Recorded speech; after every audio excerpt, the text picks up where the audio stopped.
반갑습니다. 몇 개월 전에 함께 인사했던 정찬호 목사입니다. 이렇게 새로운 인물이 여러분과 함께 예배드렸으면 좋겠는데 이대용 목사님께서 저를 불쌍히 여기셔서 함께 또 말씀을 나눌 수 있는 기회를 주셔가지고 함께 나오게 되었습니다. 기억하실지 모르겠지만 제가 이제 3개월 전쯤이었죠. 이렇게 와서 이제 제가 홍콩 갈 것 같다 이렇게 말씀을 드렸는데, 그리고 6월 달에 이제 4박 5일로 홍콩을 다녀왔습니다. 제 아내랑 둘이 가서 이제 면접 보고 대화를 했는데 안 됐습니다. 네, 아주 안 됐고요. 상심하고 낙심한 마음이 한 2주 정도 절망 가운데 이게 빠지게 했지만 많이 배우는 시간이었고, 그로 인해서 이제 개척을 하겠다는 이제 굳은 결심을 하게 되어서 9월 7일부터 천안에서 개척을 하게 되었습니다. 우리 이대용 목사님이 이렇게 표현이 적절할지 모르겠지만 시어머니처럼 많이 이렇게 알려주시고 계시고요. 이렇게 요거 해야 된다, 저거 해야 된다, 전화했냐, 뭐 했냐 이렇게 많이 이렇게 살갑게 알려주시고 계셔서 아주 재밌게 잘 준비하고 있습니다. 그래서 이렇게 여러분이 아름다운 이렇게 건강한 공동체를 만들어가고 계시고, 저 또한 천안에서 아름다운 공동체를 만들어갈 수 있도록 생각나시면 기도해 주시면 좋겠습니다. 오늘 말씀을 전하기 앞서서 우리 이도영 목사님이 이번 주 휴가였죠. 그렇죠? 이번 한 주가 휴가인 거죠. 오늘만 휴가가 아니라 주중에도 휴가인 거죠. 그죠? 그리고 휴가를 안 보내더라고요, 이두영 목사님이. 주중에 이제 한번 통화했더니 뭐 신방하고 또 이렇게 금요일인가는 또 제자훈련 하시고, 그래서 하하 이렇게 이게 향기가 나더라고요. 워커홀릭의 향기가 슬슬 났습니다. 잘 쉬어야 되는데 여러분, 이두영 목사님 잘 쉴 수 있도록 옆에서 좀 많이 얘기해 주시고, 쉴 때는 좀 잘 쉬어라 이렇게. 물론 이제 아이가 셋이 있기 때문에 이제 쉬기가 어렵겠지만 그래도 저는 잘 쉬어야 된다고 생각합니다. 근데 주중에도 계속 교회 나와서 일하고 신방하고 제자훈련하고 막 하길래, 야, 이거 나중에 시간 지나면 이렇게 쉴 수 있겠나 싶은 생각이 들었습니다. 여러분 옆에서 쉴 때는 목사님 꼭 쉬세요 이렇게 얘기해 주시면은 어떨까 싶은 마음에 말씀을 드리고요. 오늘 설교 제목 한번 따라하겠습니다. 네, 구원으로 가는 길에 기억해야 할 한 가지라는 제목입니다. 여러분 앞에 보시겠지만 이제 오늘 PPT가 좀 삐뚤어지긴 했는데 이렇게 가만하고 제가 맥을 생각 못하고 이제 이렇게 만들었는데 좀 삐뚤어지긴 했습니다. 구원의 여정이라는 표현을 제가 참 좋아하는 표현인데, 우리가 구원으로 갈 때까지 하나님이 우리를 부르심부터 우리가 하나님처럼 되는 영화의 과정까지를 조직 신학을 공부 여러 가지 많이 하신 분들이 정리를 했습니다. 저는 오늘 9가지의 단계 중에 4가지를 이야기할 건데요. 물론 단계가 9가지만 있는 건 아닙니다. 때로는 7개, 어떤 분은 12개. 하지만 저는 9가지가 제일 적절한 단계 같고, 그리고 순서도 이 순서가 이렇게 1번부터 9번까지 쫙 이어지냐? 아닙니다. 어떤 분은 반대로 될 필요도 있고, 어떤 분은 이렇게 할 필요도 있다라고 하지만, 저는 이 순서가 개인적으로 제가 생각할 때에는 우리가 구원으로 이르기까지, 우리가 교회 다니는 것이 목적이 하나님 나라에 당도하는 거 아닙니까? 그분과 교제하고 예수님의 제자가 되어서 하나님 나라에 가는 건데, 그 길을 어떻게 갈 것인가를 잘 정리한 것 같아서 오늘 4가지를 한번 시작해 보도록 하겠습니다. 첫 번째인데요. 네, 이 중에서 첫 번째입니다. 한번 눌러주시겠까요? 네, 소명. 네, 소명입니다. 소중 밑에 칭양 성견령 되어 있는데 오늘은 4가지만 하도록 하겠습니다. 첫 번째가 소명인데요. 우리가 구원의 여정이라고 해서 구원으로 가는 길 가운데에 가장 먼저는 소명입니다. 영어로 콜링이라고 그러죠. 부르심이라고 하는데, 보통 우리가 부르심이라고 하고 소명이라고 하면 목사로 부름받았다, 선교사로 부름받았다. 옛날에 우리가 목사님들 설교나 부흥회 통해서 이쪽으로 이제 각인이 많이 돼 있어서 특별한 일을 하는 것이 소명인가라고 하지만 그렇지 않습니다. 이 소명은 부를 소자를 썼고요, 목숨 명자를 썼습니다. 이 말이 무슨 말이냐면, 주체가 하나님이신데 하나님이 불렀어요. 누구를 불렀냐면 그 존재를 부른 겁니다. 일하라고 부른 게 아니라 존재로 부른 거예요. 저는 제 이름이 정찬호면, 찬호야 너는 목사로 이게 아니라 하나님이 찬호야 너는 내 거야 라고 하는 그 부름이 소명입니다. 그러니까 이 목숨 명자, 그 존재가 하나님 보시기에 하나님이 사랑하시고 하나님이 내 생명을 줄 만한 그 아름다운 존재이기 때문에 소명이 이루어진 거죠. 근데 이거는 우리는 몰라요. 하나님 나를 언제 불렀을까? 하나님 나를 언제 내 이름을 불렀을까? 우리는 모릅니다만 하나님의 때에 하나님께서 우리를 부르신 작업이 가장 먼저 있습니다. 이게 부를 소자에 목숨 명자를 쓴 소명이라고 합니다. 그래서 약간 이렇게 좀 다른 얘기인데요. 우리가 부를 소이면 이렇게 교인 중에 한 분이 돌아가셨다 그러잖아요. 그러면 소천하셨다라고 하는데, 이게 저도 이제 제가 백석대학교회라는 곳에 이제 7년 있었으니까 그 국문학과 교수님이 저한테 한번 오셔가지고 광고하다가 어떤 집사님 부친께서 소천하셨습니다라고 했더니, 소천하셨다 옳은 표현이 아니다. 불소, 하늘천, 하늘이 불렀다 그러면 소천 받았다라고 해야 된다 라고 해서 제가 그때부터는 오케이, 소천 받았다. 광고할 때 또 소천하셨다면 또 이렇게 정목사님 잠깐만 볼까요? 이렇게 부르시거든요. 소천받았다. 주체가 하나님이기 때문이죠. 자, 그래서 첫 번째로 하나님이 불렀습니다. 여러분 존재 자체를 부른 겁니다. 뭐 주의 일을 하라, 뭘 하라가 아니라 존재 자체를 귀하게 부르신 거예요. 그 두 번째는 뭐냐 하면요. 넘어가시죠. 말씀이 하나 있는데 한번 읽어보겠습니다. 시작. 내가 너를 선명하였으니 두려워하지 말아라. 내가 너를 지명하여 불렀으니 너는 나의 것이다. 네, 내가 너를 지명하여 뭐 했다고요? 불렀다. 하나님 그랬습니다. 두 번째입니다. 넘겨주실까요? 네, 생각하셨겠지만 생입니다. born again 한다 그러죠. 다시 태어난다. 우리가 잘 아는 요한복음 3장 16절에 이렇게 가장 전 세계적으로 유명한 말씀이죠. 그 말씀 이전에 예수님께서 니고데모를 만납니다. 대화를 막 하시다가 니고데모가 밤중에 찾아와서 어떻게 하면 우리가 하나님 나라에 들어갈 수 있습니까? 거듭날 수 있습니까? 라고 했더니 예수님께서 다시 태어나야 된다. 거듭나야 한다. 라고 말씀하셨더니 니고데모가 이해를 못했죠. 그래서 그러면 우리가 엄마 뱃속에 다시 들어갔다가 다시 나와야 됩니까? 라고 물었더니 예수님 그게 아니라 물과 성령으로 거듭나야만 하나님 나라에 들어갈 수 있다 말씀하시면서 요한복음 3장 16절이 나오는데요. 중생은 하나님 불렀죠. 주님 부르셨습니다. 찬호야 넌 내 거야. 너는 내가 사랑하는 아들이야 딸이야 라고 부르시면 그 뒤에 다시 태어나는, 그러니까 인간의 몸이 죄가 있는 존재이기 때문에 죄 있는 존재에서 죄가 없으신 분으로 인한 다시 한 번의 거듭나고 태어나는 작업이 필요한 것입니다. 사람이 거듭나지 않으면 하나님 나라를 볼 수 없다. 맞습니다. 여러분 상식적으로 여러분이 지금 교회 나오셔가지고 좀 앉아 계시니까 이렇게 이 예배가 너무 이렇게 뭐랄까 이렇게 좋죠. 찬양도, 이렇게 기도도, 말씀도, 설교도, 공동체도. 하지만 여러분 교회를 다니지 않는 사람에게 예수라는 존재는 너무 몰상식하고 비상식적인 이야기이죠. 2000년 전에 이스라엘 나라에 한 유대인이 태어났답니다.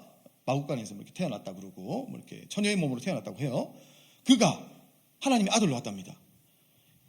그 2000년 전에 그 시대 이전의 모든 죄와 그 당시의 죄와 오늘날 2000년이 지난 오늘까지 모든 죄를 그 남자가 십자가라는 곳에 달려 죽고 3일 만에 살아났대요.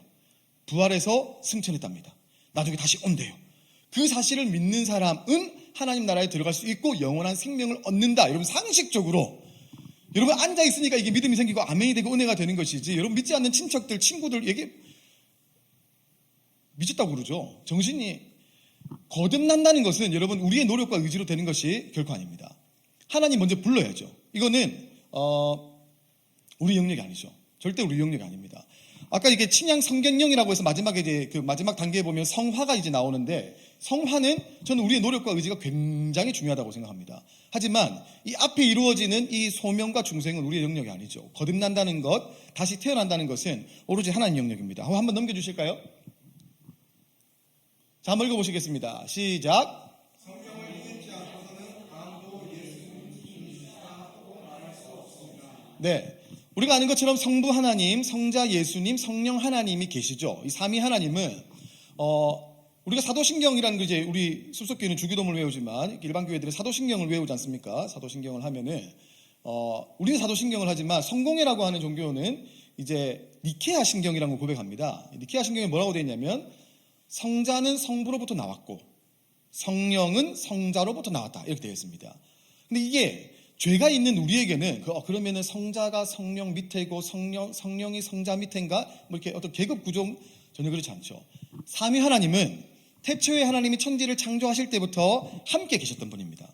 그러면 성부가 먼저 계셨고 그 다음에 성자가 필요하니 성자야 나오거라, 성령이, 이게 아니라 이 삼위 하나님은 태초에 하나님이 천지를 만들 때부터 함께 계셨고 아름답고 완벽한 교제를 그때부터 하셨어요. 그리고 이 완벽한 교제 속에서 동일한 하나님께서 우리의 이 교제, 이 기쁨을 우리와 닮은, 우리의 형상을 닮은, 형상이라는 것은 이런 신체가 아닙니다. 형상을 닮은 존재를 만들어서 그와 함께 교제를 누리자라고 해서 우리를 만들어 주셨습니다. 그리고 그런 우리에게 무엇을 주셨냐면은 예수님을 보내어 주셨고, 그 예수님을 믿는 사람은 뭐가 되냐면 다시 태어나는 겁니다. 죄가 있는 존재에서 죄가 없는 분으로 인한 구원의 존재로 거듭나는 거죠. 이게 중생입니다. 자, 한번 넘겨주시면 이제 우리가 두 개 했습니다. 하나님 불렀습니다. 존재를. 그리고 죄 있는 인간이 하나님의 나라에 들어갈 수 있는 거듭남을 얻었습니다. 그리고 뭐가 필요하냐면 그때야 비로소 우리가 잘 아는 한 단어가 나오는데 믿음이라는 것이 그때 생깁니다. 여러분은 이제 이 소명과 중생의 과정이 우리는 모르는 영역이기 때문에 누군가에게는 어떤 특정한 영역이 생각나겠고 이 믿음이라는 것이 생기는 어떤 특정한 영역이 있겠지만 이 믿음이라는 것은 철저하게 두 가지의 과정을 거쳐야만 가능한 겁니다. 한번 넘겨주시면 로마서 10장 10절 말씀인데 읽어볼까요? 시작. 사람은 마음으로 믿어서 의에 이르고 입으로 고백해서 구원에 이르게 됩니다. 네, 그렇습니다. 믿어지는 사람이 중생의 과정을 경험한 사람이 마음으로 믿어서 의에 그분의 영역에 이르는 거죠. 그리고 입으로 시인해서 구원에 이른다. 옛날에 저는 이렇게 한번 설교를 드린 적이 있는데 그러면 이렇게 이 말씀이 중요하기 때문에 입술로 시인하지 않으면 구원 못 받는다 이렇게 설교 들은 적도 있습니다. 그거 절대 아닙니다, 여러분. 마음으로 믿는 믿음이 우리가 예수를 믿겠습니다라는 입술의 고백으로 이루어지만 마음으로 믿어도 충분히 구원이 이루어지죠. 그렇지만 이 구원이 이루어지는 이 믿음이라는 것이 내 안에 생기기까지는 뭐가 필요했냐? 하나님 부른 작업이 필요했고요. 거듭남의 작업이 필요했습니다. 그리고 우리에게는 뭐가 생겼냐면 믿음이라는 게 생겼습니다. 제가 17살 때인데요. 한번 잠깐만 사진 보여주시고 제가 17살 때입니다. 이렇게 어떻게 보실지 모르겠지만 제가 이때는 좀 먹혔습니다, 여러분. 키가 저때 멈출 줄 몰랐고 키가 좀 더 컸으면 어땠을까 싶은데 네, 사진 내려주시면 그 다음 감사하겠습니다. 저는 10살 때부터 어머니 손잡고 교회를 다녔고요. 이렇게 성경학교 안 빠졌고 수련회 안 빠졌고 예배 안 빠졌고 물론 이렇게 헌금 좀 이렇게 삥땅 쳐서 오락실 간 적이 있지만 예배는 착실하게 잘 드렸습니다. 예수님이 구원자시라는 설교도 많이 들었고 수련회 가서 여러 가지 집회도 많이 했지만 믿음이 안 생기는 거죠. 저는 17살 때 아까 저 장면이 제가 참석했던 우리 노회 제가 합동측 교회 다녔는데 노회 연합수련회 때 장면입니다. 제가 전날 아니면 전날 그 다음날 예수님을 영접했습니다. 뭘로 제가 기억할 수 있냐면 저는 제가 전라남도 강진이라는 곳에 태어나서 무덤이 굉장히 많은 곳이었고 집에 제사를 드리는 유교적인 집이었는데 어릴 때부터 어떤 게 저한테 두려움이었냐면 저는 죽는 게 무서웠어요. 왜 무서웠냐면 공동묘지가 있죠. 우리 할아버지는 제가 태어나기 전에 돌아가셨거든요. 할아버지, 증조할아버지, 고조할아버지, 또 그 옆에 여러 큰아버지, 증조 이렇게 할아버지 산소가 많아요. 절을 하죠. 어릴 때부터. 제 아들보다 훨씬 어릴 때부터 저는 이렇게 절을 했습니다. 그러면 층층마다 내가 얼굴도 본 적이 없는 그 존재들에 대한 절을 하고 다니는 거예요. 2번씩 절을 하고. 추석 때는 괜찮습니다, 여러분. 성묘할 때는. 설날 때 춥잖아요. 그 조그마한 애가 얼마나 하지만 큰아버지가 용돈 주시니까 감내하면서 절을 했는데 그때 제 마음 가운데 뭐가 생겼냐면 죽는 것에 대한 두려움이 강하게 생겼어요. 이 공동묘지 안에 누가 묻혀 있는데 난 누군지 몰라요. 얼굴도 본 적이 없고. 근데 후손들이란 조제들이 와서 절을 한답니다. 그럼 시간 지나도 언젠가 저는 죽겠죠. 저도 저 자리에 들어갈 거 아닙니까? 내가 그 자리에 들어갔을 때 이렇게 내가 출시의 능력 그런 거 없고 그때는 막연하게 내 후손이라는 애들이 와가지고 절을 할 텐데 나는 말도 못하고 대화도 못하고 지금 표현으로는 교제를 못해요. 이게 너무 무서운 거예요. 어릴 때부터 저는 죽는 게 무서워서 초등학교 때도 울면서 많이 잤어요. 죽는 것 때문에. 강하게. 이 죽음에 대한 공포가 강했습니다. 그래서 저 형한테 이렇게 질질 짜지 마라 하면서 막 이렇게 맞고 이렇게 자고도 했는데 제가 전날 왜 예수님을 믿었다고 확신하냐면 제가 전날 수련회에 참석한 이후로 특별한 체험도 경험도 한 거 없고 설교도 기억 안 납니다.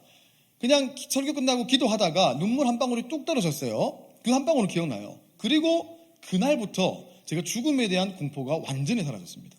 죽는 게 무섭지 않았어요.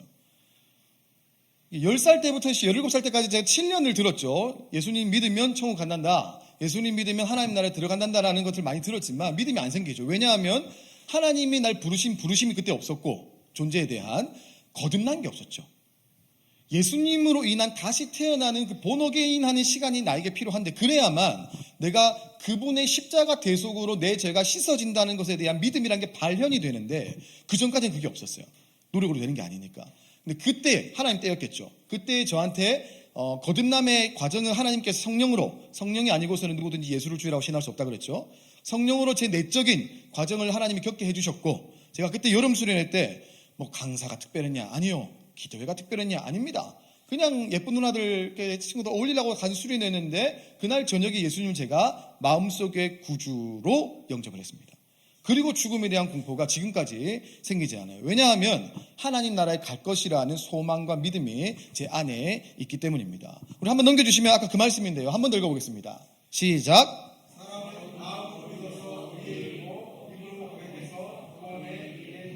아멘. 여러분 믿음을 점검해 보셔야 합니다. 이게 믿음을 점검하는 것은 여러분 이렇게 뭐랄까요? 저는 지금 제가 17살 때 확실한 그 지점이 있다고 말씀드렸죠. 죽음에 대한 공포가 강했으니까.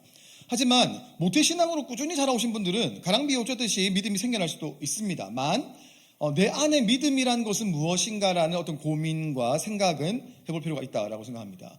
저는 제가 이제 부산에 저희 부모님이 계신데 아버지가 늦게 예수님 믿으셨고 어머니는 이제 날라리 권사님이신데요. 날라리 권사님이라 표현이 좀 죄송하지만 이렇게 성경 읽으면 3분 만에 주무시고 기도를 하지만 기도 끝나면 또 화내시고 교회에서는 환하게 웃으시지만 집에 오면 정색하시고 뭐 이런 분이세요. 저는 저희 어머니 때문에 이게 어떤 신앙에 이거 우리 어머니 보실라는 모르겠네.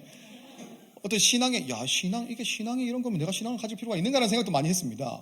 항상 권사님 집사님 하시다가 집에 오시면 뭐 하는 거야 뭐 이렇게 소리를 많이 질렀던 분이신데 이제 그런 이제 어머니는 이제 교회에서 많이 들었으니까 구원의 어떤 그 고백 이런 거 많이 들으셨죠. 우리 아버지는 늦게 예수를 믿었습니다. 50대 후반 60대 인생에 아주 큰 풍파를 겪고 예수님을 믿으셨는데 그로부터 제가 이제 항상 명절 때 내려가면 뭐라고 묻냐면 아버지 천국에는 어떻게 갑니까? 하나님 나라는 어떻게 갑니까? 라고 물으면 아버지가 예배 잘 들으니까 가지, 설교 잘 들으니까 가지, 주일날 안 빠지니까 가지, 항상 이렇게 말씀하셨어요. 하지만 제가 다시 말씀드리죠. 아니다. 교회를 안 다니더라도 물론 다녀야 되지만 예수 그리스도가 내 삶에 찾아오셔서 그분으로 내 죄가 사해졌다고 믿는 믿음으로 하나님 나라에 가는 것이다 라고 이제 대화를 하면 아버지가 듣기 싫어하셨죠, 처음에는. 하지만 저는 추석, 설날 빠지지 않고 아버지한테 이 질문을 꼭 합니다. 그리고 아버지가 이제는 뭐라고 하시냐면 제가 이제 항상 물어보니까 예수님 믿으니까 가지. 그러면 예수님을 어떻게 믿으면 가요? 라고 하면 예수님이 십자가에 못 박혀 죽은 것을 내가 믿으니까 가지 라고 얘기하십니다. 여러분 믿음은요 물론 이제 이 과정이 하나님 보실 때 우리한테 어떤 영향일까 잘 모르겠습니다만 신앙생활 특히 오래 하신 분들에게는 좀 더 이 작업이 필요한 것 같다고 생각합니다. 믿음이라는 것이 예배 잘 들으니까 헌금 잘하니까 우리는 내재되어 있거든요. 행동, 행위 내가 무언가를 했다, 참석했다, 드렸다, 냈다, 왔다, 불렀다, 고백했다. 여러분 이 행위로 이루어지는 믿음이 아니다는 것을 우리 고민해야 됩니다. 그러면서 한번 넘겨주시면은 오늘 제일 중요한 건데요. 자, 소중 밑에 칭양 성견령에 소명 중생 그다음 믿음 생겼습니다. 따라하겠습니다. 회심. 여러분 저는 이 네 번째 회심이 제일 중요하다고 생각하는데 구원의 여정이 여러 가지 있지만 여러분 회심은 저는 딴 책에서 본 적이 없어요. 제가 회심을 제일 강조하는 부분입니다. 왜냐하면 회심은 인생에 크게는 한 번, 작게는 여러 번이 있어야 된다고 생각합니다. 무슨 말이냐면 회개 아니요. 회심과 회개는 엄연히 다릅니다. 회개는 뭐냐 하면 열매죠. 거짓말을 했다, 미워했다, 소리 질렀다, 속였다, 뭐 이렇게 괴롭혔다. 이 죄로부터 이루어지는 행위들의 열매를 하나님 죄송합니다. 제가 잘못했고 제가 참 하나님 부족합니다라고 회개하는 것이 회개죠. 그러면 이 열매를 그냥 없애는 겁니다. 지우는 거예요. 하지만 여러분의 존재의 뿌리 자체가 뭐냐 하면 우리는 죄인이죠. 아담이 죄를 지었고 아담의 범죄로 우리가 원죄를 가지고 있기 때문에 우리의 존재의 뿌리는 뭐냐 하면 죄입니다. 죄. 뿌리가 죄면 열매가 뭐가 나올까요? 죄밖에 안 나옵니다. 그러면 회개를 해서 이 열매들을 없앴습니다. 시간 지나고 날씨가 좋아요. 비가 내리고 영양분이 공급되었습니다. 다시 바람이 불죠. 시간 지나면 그 나무에는 뭐가 맺히냐면 죄의 열매가 맺힙니다. 회개는 그 열매들을 없애는 거라고 생각해요. 죄송합니다 하나님. 하지만 회심은 뭐냐? 내 존재에 대한 부분입니다. 내 존재가 죄인이구나라는 것에 대한 생각. 저는 17살 때 예수님 믿었고 이 회심을 한 시간은 저는 24살 때였습니다. 어떤 이제 순회 선교단이라고 하는 복음학교에 제가 말년휴가 때 참석을 해서 5박 6일 동안 거기서 이제 죄에 대한 문제를 계속 다뤘는데 그 속에 있으면서 제가 내가 그러니까 그 전까지는 이게 죄인이다. 물론 죄인이죠. 내가 10살 때부터 교회를 다녔는데 얼마나 많이 들었겠습니까? 그래 죄인이야. 내가 죄인이야. 내가 화냈지. 내가 성질냈지. 엄마가 거짓말했지. 헌금 빙땅 쳐가지고 오락실 갔지. 뭐 여러 가지. 그게 아니라 그 시간을 통해서 제가 5박 6일 동안 이 존재, 나라고 하는 존재, 내가 무언가를 행위를 하지 않고 나쁜 짓을 하지 않아도 내가 가지고 있는 이 존재가 죄 덩어리구나라고 하는 것을 저는 그때 굉장히 크게 깨달았습니다. 저는 그래서 회심을 저는 언제 했냐면 저는 24살 때 했습니다. 여러분이 회심이라는 건요, 여러분 존재에 대한 의미를 돌아보는 시간이라고 생각합니다. 내가 열매를 거뒀지, 열심히 노력했지, 자수성가했지, 열심히 살았지, 가정을 이루었지, 직장을 가졌지, 이 영역에서 이런 것들로 이루어지는 존재가 아니라 인간이라고 하는 나 개인이라고 하는 존재가 가지는 정체성은 무엇인가라고 하는 그 부분에 대한 진지한 고찰이죠. 그게 뭐냐 하면 죄인이라는 결론인 거죠. 제 아들이 있는데요, 지금 3학년인데 저 뒤에서 있습니다. 예쁘죠? 아주 예쁠 때 지금 찍은 사진인데 지금 좀 커가지고 이런 귀여운 맛은 안 나지만 사랑스러운 친구입니다. 얘가 어릴 때부터 뭐라고 했냐면 한번 넘겨주시겠습니까? 울면서, 여러분 이렇게 아이 키우시면 이렇게 다 느끼시겠지만 아빠 죽으면 어떻게 해? 라는 걸 울면서, 그리고 쟤한테 이제 안겨서 울 때보다 더 절규하면서 엄마한테 안겨가지고 엄마 죽지 마! 막 이렇게 울었습니다. 그 절규 나한테는 안 하더라고요. 참 기가 막혀가지고 진짜 엄청 잘해주거든요. 하여튼 이 절규는 엄마한테만 하는 거죠. 죽지 마. 엄마 죽으면 안 돼. 엄마 죽으면 안 돼. 이게 뭐 어떻게 정리될지 모르겠지만 저는 그렇게 생각하는데, 인간이라는 존재는 필연적으로 죽음에 대한 두려움을 가지는 존재라고 생각해요. 이별, 분리, 사라짐, 헤어짐에 대한 부분이 있죠.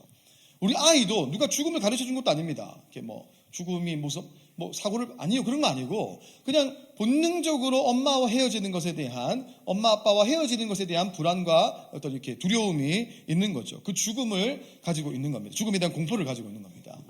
우리가 성경을 읽지만 성경은 뭐라고 하냐면 죄의 삭은 죽음이다. 한번 넘겨주시겠습니까? 네, 죄의 삭은 사망이다 되어 있습니다. 여러분이 아무리 좋은 일을 하고 선한 일을 하고 아름다운 일을 하더라도 우리의 존재는 죄로 구성된 죄인이기 때문에 우리는 결국 죽습니다. 히브리서에 이렇게 되어 있습니다. 한번 읽어보실까요? 시작.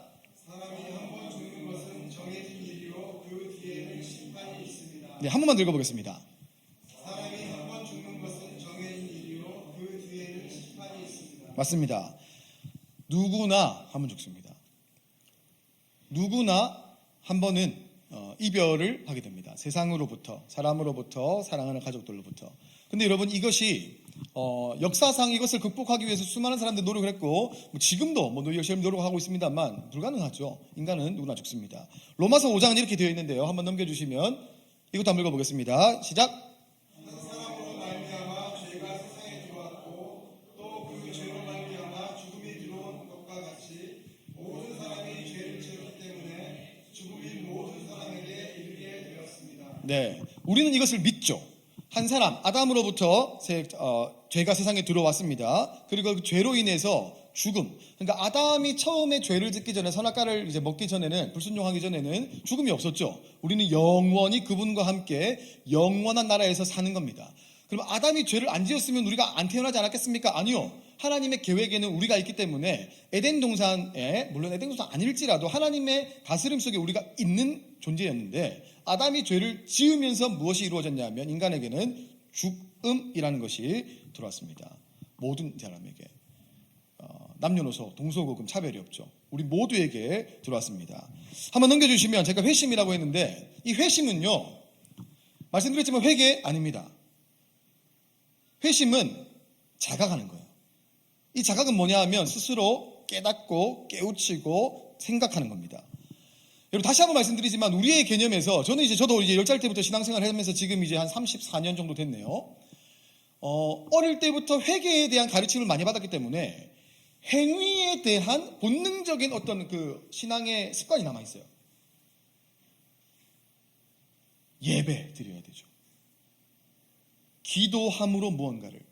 그러니까 내가 무언가를 행위로 무언가를 하면 내가 하나님 앞에서 뭔가 의로워지는 것 같은 기분이 드는, 그런 가르침을 많이 받았던 것 같고, 그렇게 할 때 저도 그렇게 많이 느꼈던 것 같습니다. 하지만 죄인된 인간의 존재에 대한 이 자각은요, 행위로 절대로 이루어지지 않는다고 저는 확신합니다. 행위를 아무리 열심히 해도 이 회심에 대한 문제가 해결되지 않는 사람은 여전히 빠지는 거고요. 내가 아무리 열심히 예배드리고 봉사하고 헌금하고 기도하고 성경을 읽고 금식 기도를 한다 할지라도 이 죄인에 대한 존재가 해결되지 않는 사람은 다시 한번 그 구덩이로 빠지게 되는 거죠. 그러면 행위는 아닙니다. 그럼 뭘로 가야 되냐? 따라하겠습니다. 존재. 여러분, 저는 하나님께서, 저는 이렇게 어떤 하나님으로 저를 정의를 하냐면, 뭐 사랑의 하나님, 인내의 하나님, 자비의 하나님 여러 표현이지만, 저는 저에게 있어서 하나님은 정죄하지 않는 분이라는 개념이 확실하게 있습니다. 우리는 이제 저는 약간 그런 영향도 있는 것 같은데요.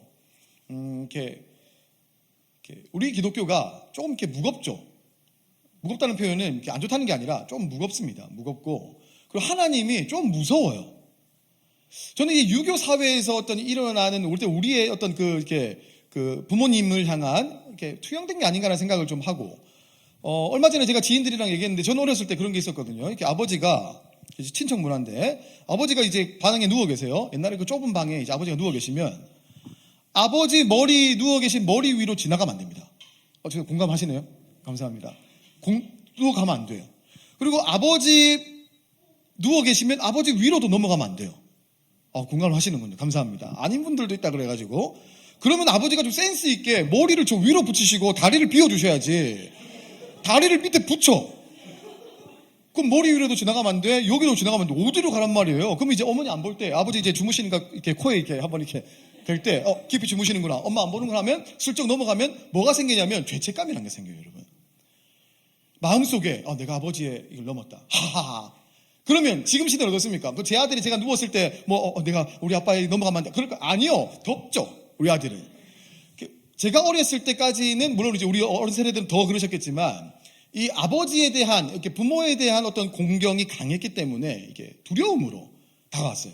그리고 두려움이 강했을 때 내가 그것을 지키지 못하면 죄책으로 왔죠. 그래서 저는 한국 교회가, 기독교가 이 두려움과 죄책으로 회개를 너무 많이 양산했다고 생각하는 사람 중에 한 명입니다. 회개를 하지 마라 이것이 아니라, 너무 많은 회개의 영역 속에서 우리가 회개하고 돌아서면 달라지지 않고, 회개하고 돌아서면 두려움이 또 생기고, 여러분의 존재는, 저라는 인간의 존재는 그 두려움 가운데 우리가 침륜에 빠져서 허덕허덕거리는 존재가 아닙니다.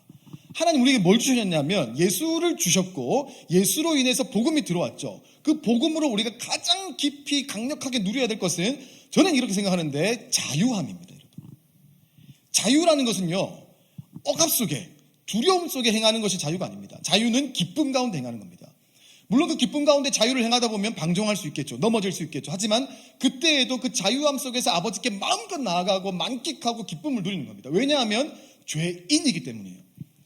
여러분, 죄인이라고 해서 제가 이제 자각이라고 했는데, 회심은 자각이라고 했는데, 여러분 오해해서는 안 됩니다. 우리는 오랫동안 이렇게 신앙생활을 하면서 이 죄인이라고 하는 존재는, 그렇지, 나는 그래서 난 죽어야지, 나는 십자가에 달려야지, 내가 이렇게 회개해야지, 자동 반사적으로 죄인이라는 단어는 우리를 무겁게 만들죠. 하지만 저는 그렇게 생각합니다. 하나님에게 죄인이란 단어는 너를 살린 나한테 와라, 그리고 너는 살아라. 너는 살아라는 게 뭐냐면, 너는 너답게 살아라는 겁니다. 내가 지어준 너답게 살아라. 누구랑 비교하지 말고, 누구랑 따라하려고 하지 말고 너답게 살아라. 저는 이게 회심의 근본적인 정의라고 생각합니다. 자각해야 되는 거예요. 그래서 내가 뭘 했냐 못했냐, 그 두려움 속에 벗어나는 겁니다. 아버지가 식사를 이제 했죠. 식사를 차려드리면 이제 아버지가 오실 때까지 기다려야 됩니다. 어렸을 때는. 그러면 아버지가 오시기 전에 숟가락을 들면 됩니까 안 됩니까? 안 되죠. 그럼 숟가락으로 맞죠. 제 아들이 어떻게 합니까? 제 아들은 제가 오기 전에 밥을 먹죠. 그리고 이제 아버지가 오셨나? 이런 생각이 없습니다. 그냥 먹는 거예요. 왜냐하면 그 속에 자유함이 있는 거죠.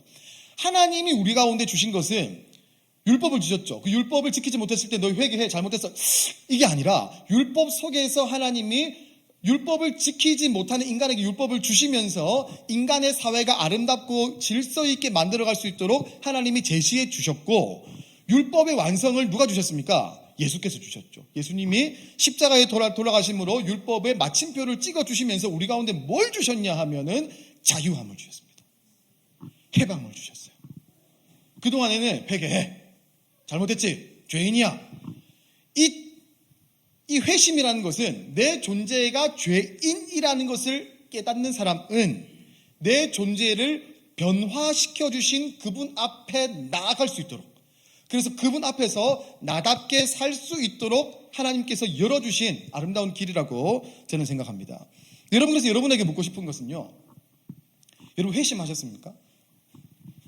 저는 24살 때 했다고 말씀드렸는데, 누군가에게는 어떤 희미하게 스쳐 지나갈 수 있습니다. 하지만 분명한 사실은 희미하게 스쳐 지나갔더라도 내가 이거에서 죄인이 아니라 내가 정말 뿌리 깊은 존재 자체가 죄인이구나라고 그것을 자각하고 인식했다면 저는 여러분 회심했다고 생각합니다. 여러분 이 신앙생활에 저는 이 회심이 대단히 중요하다고 생각합니다. 왜냐하면 회심을 한 사람은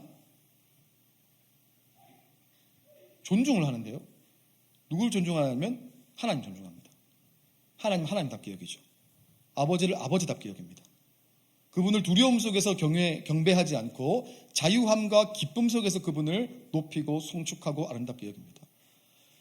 여러분 그렇겠지만 저도 자식을 낳으면서 이 생각을 많이 했는데 저 아이가 제 눈치를 볼 때 제가 좋아할까요? 제 눈치를 안 보고 마음껏 활개칠 때 좋아할까요? 당연히 후자죠. 제 눈치를 보면서 이렇게 눈치 볼 일이 그렇게 많지는 않습니다만 뭔가 잘못했을 때 눈치 본다 그러면 짠하죠. 저는 아버지의 마음이 이거라고 생각합니다. 하나님이 우리가 여러분 때로 잘 못하죠. 우리가 언제 완벽하게 살겠습니까? 화를 낼 수도 있고 싸울 수도 있고 다툴 수도 있고 내가 순간적으로 거짓말을 해서 집에 가서 내가 왜 거짓말을 했을까 이불킥을 할 수도 있고 그런 순간순간이 우리에게 하루에도 몇 번 찾아옵니다. 그때마다 하나님의 앞에 눈치를 보면서 내가 하나님 앞에 갈 수 있을까? 아니요. 하나님은 우리 존재가 그런 존재라는 걸 아시죠. 그리고 그 존재에게 예수님을 주신 겁니다. 예수님을 몽땅 주셨죠. 그러면 그 존재는 뭐 해야 되냐면 회심을 하면서 하나님에게 나는 하나님의 아름답고 존귀하고 예쁘고 멋진 아들이구나 딸이구나 라고 하는 마음을 가지고 하나님께 나아갈 때 저는 하나님이 가장 기뻐하신다고 생각합니다. 그럼 그렇다고 여러분 막 사세요! 아니죠. 그렇게 한다고 막 살 사람 아무도 없습니다. 오히려 막 사세요라고 해도 더 힘들게 사실 분들이 많으실 것 같은데 막 사는 개념이 아닙니다. 그분 앞에서의 자유함과 존귀함을 누리는 거죠. 회심. 여러분 회심했는가? 한번 한 주 동안 점검해 보셨으면 좋겠습니다. 나는 회심이 내 삶 가운데 이루어지고 있는가? 저는 그렇게 생각하는데요. 회심은 제가 말씀드렸지만 크게 한 번이 이루어지는 시간이 있는가 하면 잔잔하게 우리가 예배 가운데 묵상 가운데 기도 가운데 한 주간의 삶 가운데 필요한 부분입니다.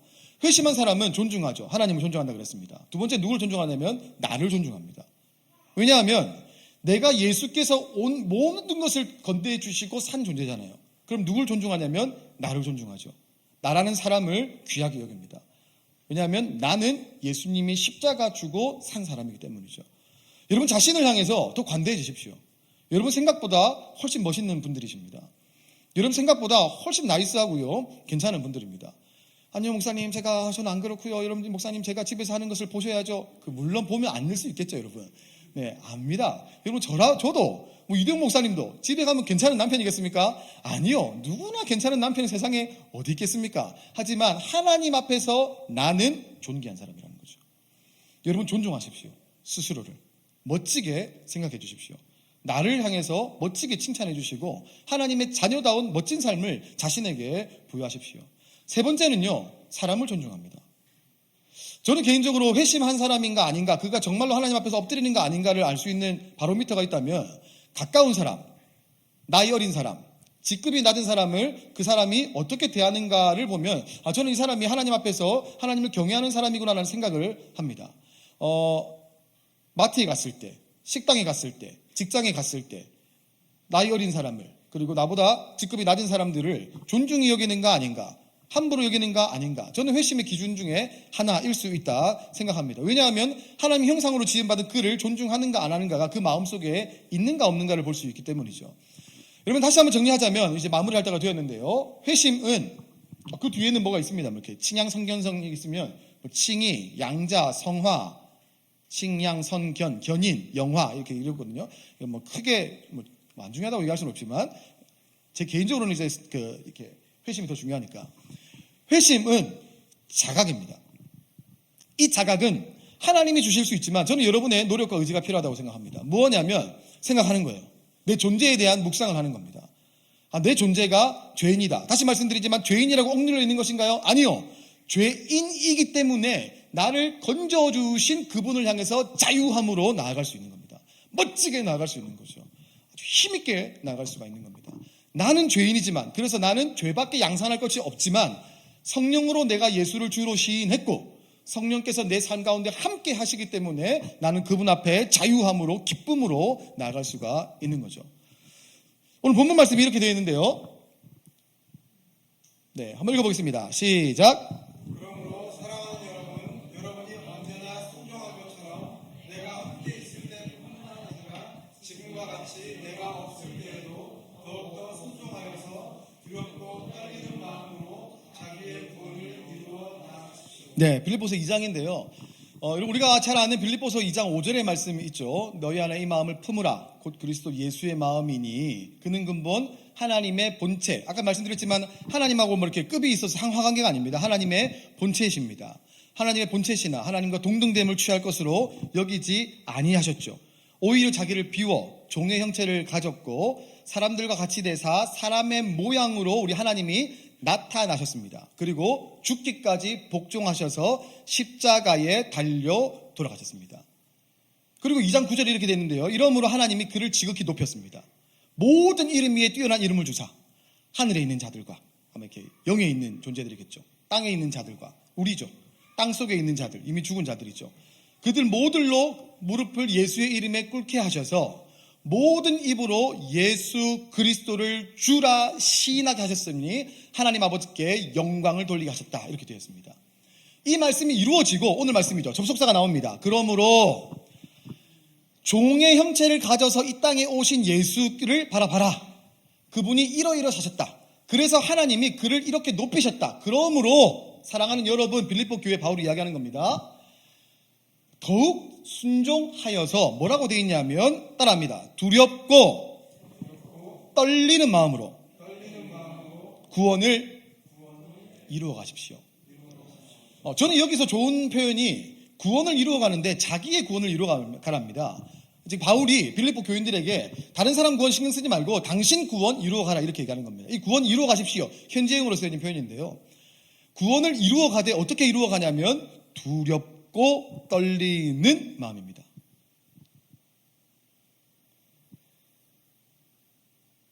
하늘 보좌를 자리를 이탈하셔서 이 땅에 오셨고 종의 형체를 가지신 예수님, 사람의 모양으로 나타나셨고 십자가에 죽기까지 하나님 앞에 순종하신 그분, 그 삶이 그러므로 당신들에게도 있었으면 좋겠습니다.